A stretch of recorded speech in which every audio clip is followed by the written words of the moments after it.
Hi there, it's Jenna from scribblinggrace.com. Today I'm doing a Thanksgiving-inspired Bible journaling page using a napkin, and I'm working on Psalm 106, verse 1, which says, "Give thanks to the Lord, for he is good, for his steadfast love endures forever." And I thought that this verse would be a good one to do a Thanksgiving-inspired page with. So I have done a tutorial on the napkin technique before, but it has been quite a while since then, and I realized that I do not do the napkin technique often enough because this technique is so much fun and it's so easy to do, and it's great for anybody, whether you're artistic or not, to create a beautiful Bible journaling page. So I was in Walmart and I saw these napkins on sale. I think they were like $3 for 10. And so I picked up a pack and I figure I got to do that napkin technique again. So today I am using this paper napkin. And I have a 2-ply napkin here. So basically what I'm doing is I'm pulling apart the different sheets of the napkin until I get just that top sheet with the print on it. So there are napkins that are 3-ply, so in which case you would pull off those back 2 sheets. Just pull off as many sheets as you need to get just that top layer of the napkin. So you're not putting down the whole full napkin, just that top layer. So it should be nice and thin. And then I'm just ripping off the napkin to what I want to put on my page. So I like to tear the napkin rather than cut it, because I find that tearing it helps that napkin to blend better into the Bible journaling page. Rather than cutting it, you can kind of see that cut line, but really doesn't matter. If you find cutting to be easier, you can definitely do that.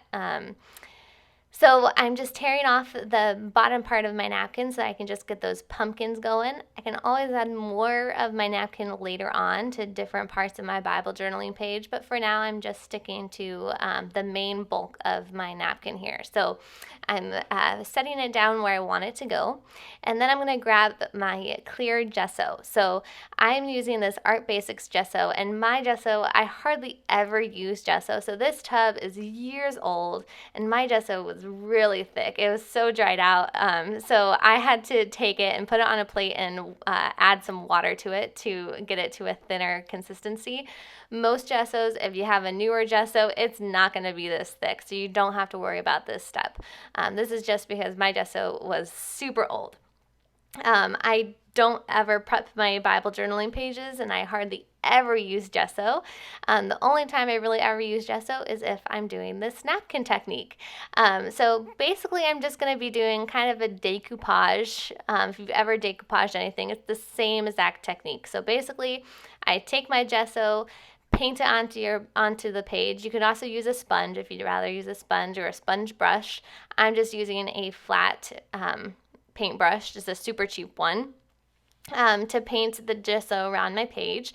And then while that's still wet, I'm taking that top sheet of that napkin, pressing it down onto my page, trying to get it as smooth onto my page as possible. And then you just take that gesso again and apply it over on top of that napkin to make sure that it sticks nicely to that page. I like to work from the center of my napkin outward, so you can make sure that those edges are nice and smooth, but it's really personal preference there. There's not many ways that you could really go wrong with this one.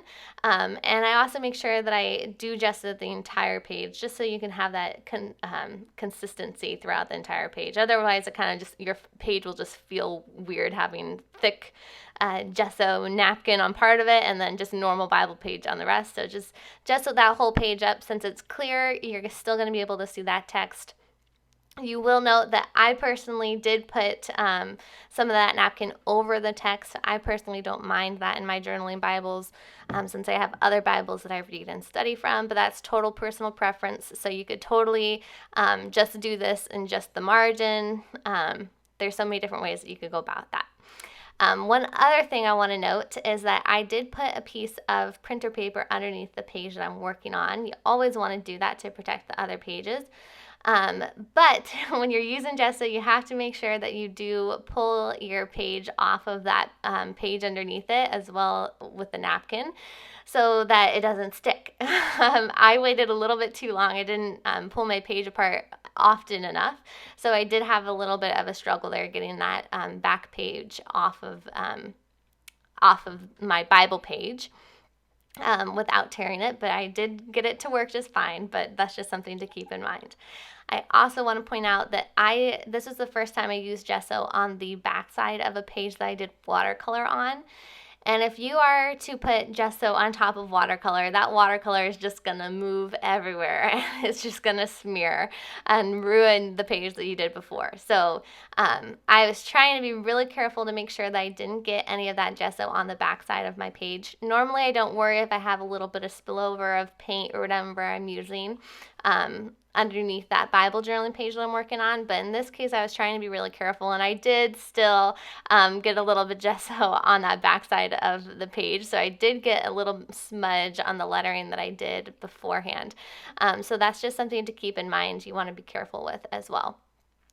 So if you can, I know some Bible journalers that will just tear off this excess while the napkin is still wet. But I personally just like to dry it off and then cut off the excess. It's total, again, so many different ways you can go about this. So just do what you feel comfortable with. I did dry my page using a heat gun, but you could also just let this air dry or use a hair dryer. I love the heat gun because it pushes super hot air and there's not a lot of force to it. So if you were to use a hair dryer, it blows a lot of air, and so if you're using things like watercolor, it can push around little, the little pools of watercolor that you may get.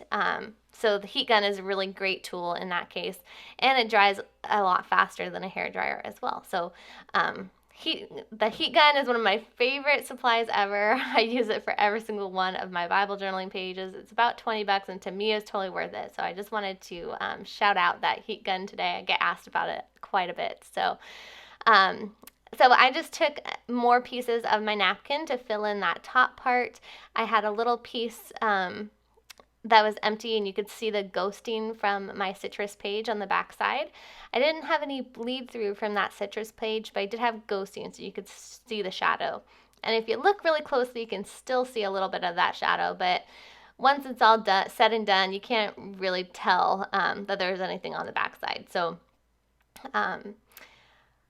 so at this point, you could totally use stamps or any type of marker that you want. Since you did put gesso, you prepped your page, you're less likely to have bleed through. So using stamps is a great time to do this. You can also use stickers to do your lettering. I was going to use stickers for this page to show you how you could do that, since I do a lot of hand lettering, and I wanted to try something different.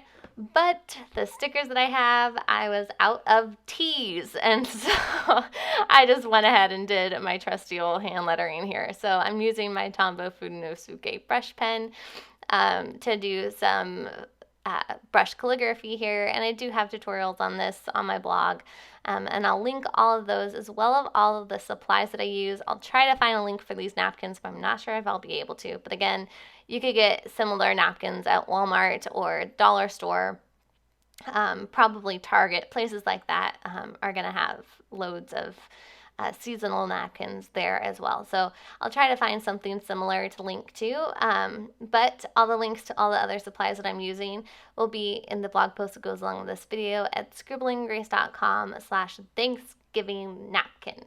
And I'll also put links to my other napkin tutorial, and again, links to the calligraphy tutorials, everything you need to know to create a similar page in that blog post, and I'll link it in the description below as well. So I just quickly wrote out give thanks, and then I wrote out for he is good. So again, my verse that I was working on was Psalm 106 verse 1, which says, "Oh, give thanks to the Lord, for he is good, for his steadfast love endures forever." And that's it for my page. Again, super simple one, so much fun, and so beautiful. Like, you would never guess that I didn't paint that. So that's just napkins are a really great Bible journaling tool, and so I hope that this page inspired you. And all right, so I'll show you the back side real quick. You can see that I didn't have any seepage or any problems with that watercolor that I did on the back side here. I do have a tutorial on this page as well. I'll put that in the description below as well. But I just fixed up the little lettering where I had a little bit of a smudge, and that was it. So I hope that you enjoyed this tutorial. If you did, please give it a thumbs up and subscribe to my channel if you haven't already. All right, I hope you have a wonderful day. God bless.